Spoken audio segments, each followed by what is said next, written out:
Superman, Son of Kal-El, issue 8. Tom Taylor writing, Cian Tormey on the art. And we left last issue with John dealing with this giant monster who came from the sea, who was awoken from the sea, and also the Gamora core who showed up and just want to kill it. One of whom gets killed in the process of trying to intervene. And this issue is very much the end of the two-parter of like fighting this monster, and the debate of what's going on there. So it essentially boils down to John is constantly trying not to fight the monster, but this core keep engaging it in combat, and it just leads to like another one of them being killed. It leads to the monster retaliating. The monster jumps up and back down, which creates a tidal wave at one point. So John and Aquaman have to like try and deal with that. John goes down, like there's like a Superman clap at the bottom of the ocean. Yeah, this was one of the only elements of the issue I'm really not keen on. Which this is going to sound petty. From you? Petty? Yes, I know. Never. I don't like when Superman in general is just able to deal with what is essentially a natural disaster. I know this one was specifically caused by a monster, but just, yeah, okay, he can deal with tsunamis. I don't really like that idea as much, because then it's like, well, why, you know, it's especially with things like tsunamis where you do tend to have enough warning before they hit land. Why is he not always dealing with it? It's different to why is he not stopping all crime, I think, whereas because natural disasters, they're pretty massive, right? And I think we've even seen issues like the first issue of the Greg Pak run, which was the 0 year tie-in with the storm and the floods, and it ultimately was just like, no, he's just as powerless in the moment as kind of everyone else. Doesn't matter how much he tries, there's only so much he can do. And I don't know, I think it's because I prefer that take on Superman, that this moment kind of falls a bit flat for me. I think, to try and defend that a little bit, I would say that two things. One, is it as big as an actual natural tsunami? So is he stopping something to the same extent? I don't know. Two, it does look like the city does still get pretty flooded, you know, from the panels we get towards the end of the issue. It still looks like there's, you know, it doesn't negate it entirely. Yeah. Absolutely. Yeah. It still looks like they're under, like, you know, a meter or two of water. So it's not like he's completely solved it. He's just stopped it from killing everyone, but he's still not made it. You know. Oh yeah, I'm not saying he like fixed the problem entirely. Absolutely not. So, you know, I can see what you're saying though.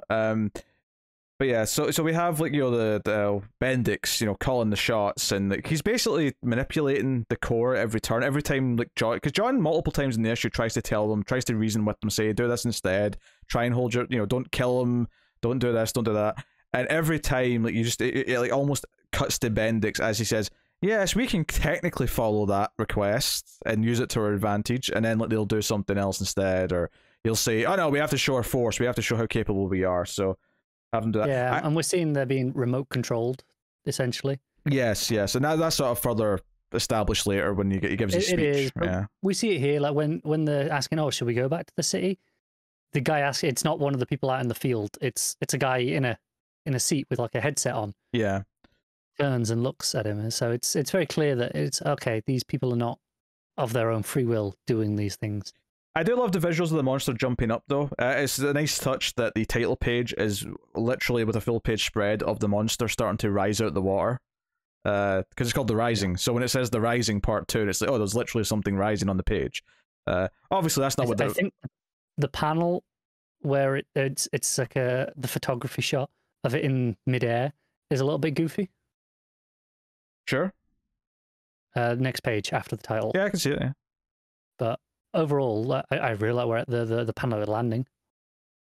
Yeah. Eventually, Arthur, you know, OG Aquaman, if you will, shows up as well to sort of just with the cleanup and helps out at the end. And they get to the point where he goes and grabs a chunk of the seafloor and kind of pushes it back. The seafloor just being there to widen the surface area. I actually did like the conversation that led to this, though, which is that because Jay says, can't you just push the monster back? You're strong enough, right? He's like, well, yeah, but I'm too small, so it'd be like a needle trying to push against an elephant. It would just cut through.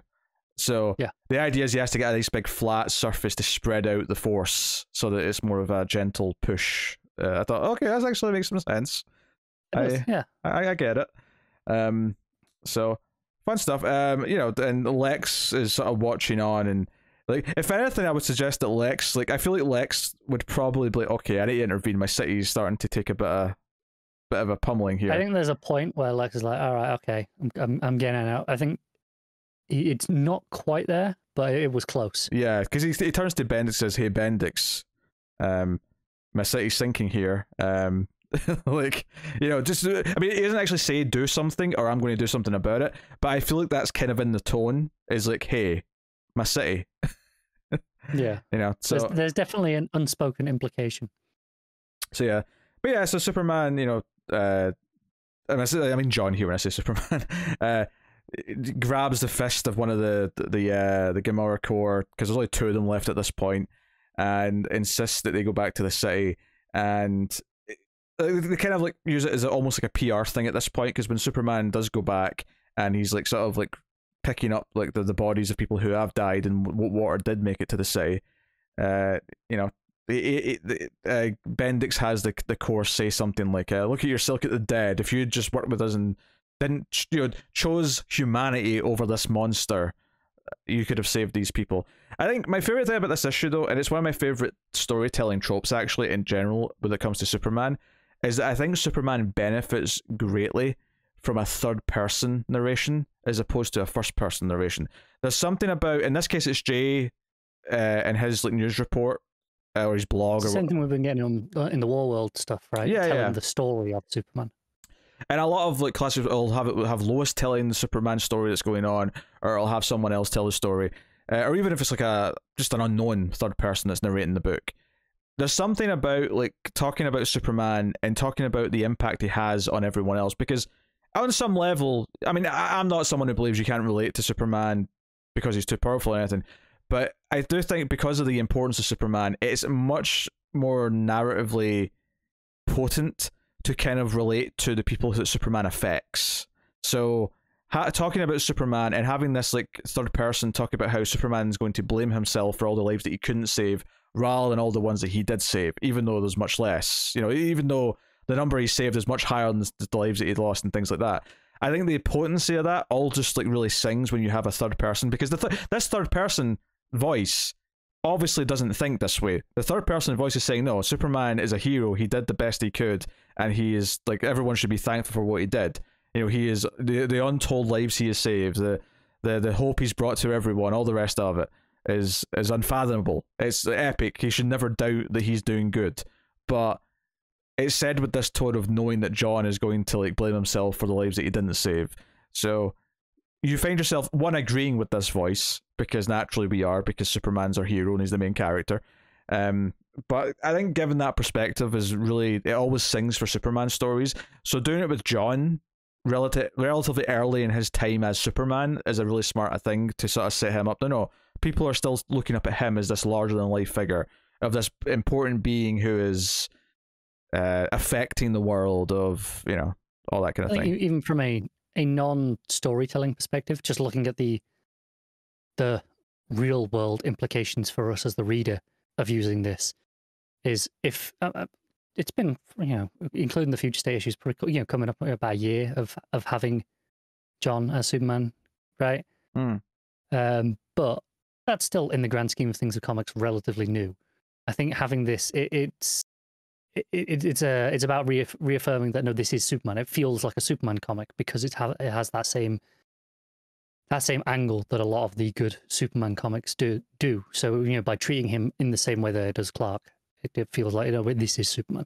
Yeah, I think that's a notable change and something that makes a lot of sense. I think another thing I like about this is that, you know, if Jay is going to be like the version, like in the same way that the Daily Planet and Lois and Jimmy were to Superman, and spreading the good story of Superman, the idea that we're in a new generation, it's a younger Superman for a new generation in a new world. The idea that it's online social media and vlogging and YouTube and like more like amateur news that's spreading his story, because that's what the new world is and that's what new media is. Tying that to the new generation of Superman, I think, is a really smart little touch that works. Even if you do cringe a little bit from time to time when they use like a fake name for a social media or something like that, I think it does work. Yeah, I agree. Obviously, they've kind of played this with Superman a lot over the years in updating his news format from print journalism to TV to... Yeah. I do think thematically you should stick with newspapers for Superman, even if it doesn't necessarily reflect what most people actually consume these days.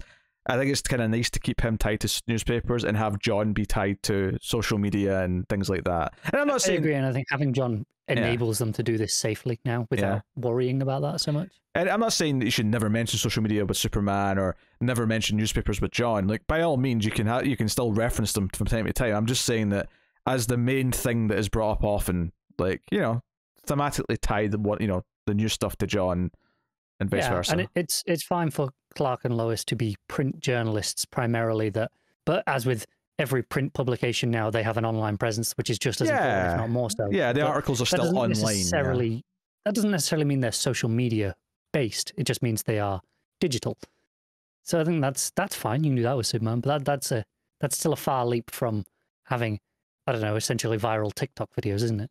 Yeah, you know, because the ideal idea with Jay is that he's got this, you know, news vlog that he does. Ad hoc live streams and stuff, right? Yeah. He's got like a live stream thing that he does. So I like that as a touch. After the events of everything, we go to a speech from Bendix, who's introducing to world leaders his project, The Rising. He says, because of these, and he like pulls out an image of the Justice League and says, because of these assholes, like, you know, we're not in control of our own fate. We're at the mercy of these gods who think they can decide things for us. And I do love that he brings up the Suicide Squad. He says, hey, the Suicide Squad, Task Force X, great idea, right? Great idea to use these villains, and they had bombs in their necks, and that's how they controlled them. But how about we actually have superpowered beings that we can completely control? They can't just, you know, run off the handle. They can't, you know, like have these motivations that are scrupulous and whatever. So instead, we have made super meta-humans that are completely and utterly controlled by us, to the point where they're just like slaves. They're mind controlled by them. So, which obviously brings up a lot of moral questions, because, you know, you could have easily done this story and made them robots, and then it'd be okay, that's why they're all controlled like drones, but they're not. They're people. The point is they are superpowered people, right? Yes. That is very clearly the point. And, you know, so their free will's been taken away, they're being controlled.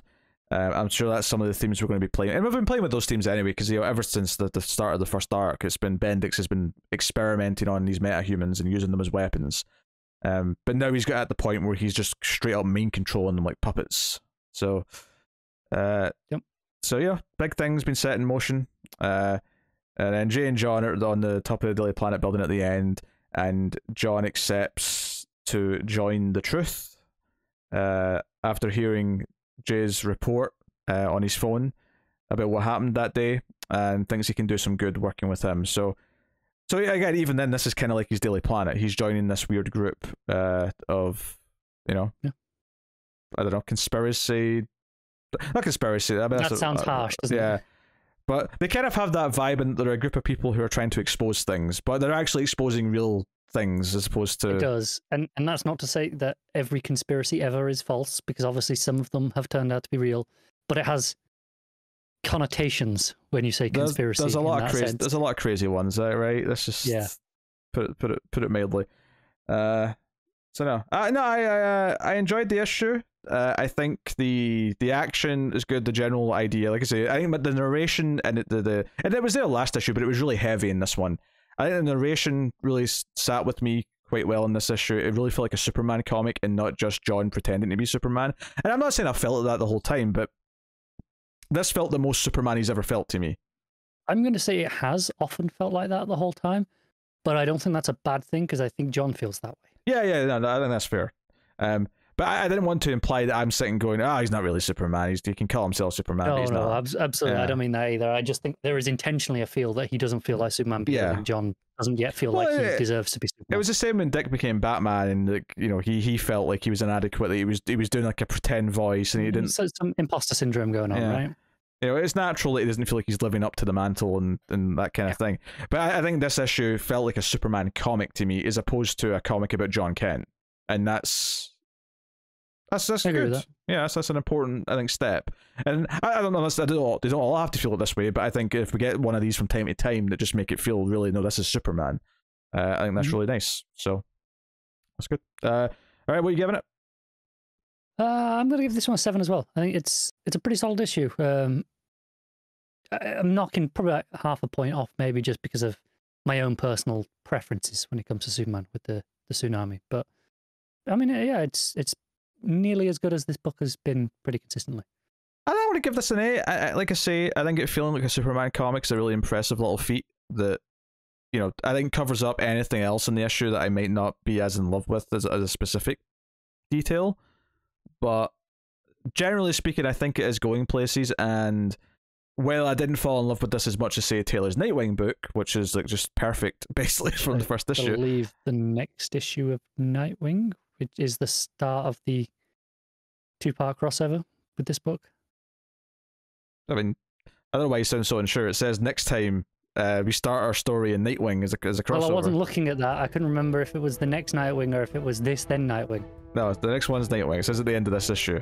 Okay, fine. I wasn't looking. Sorry.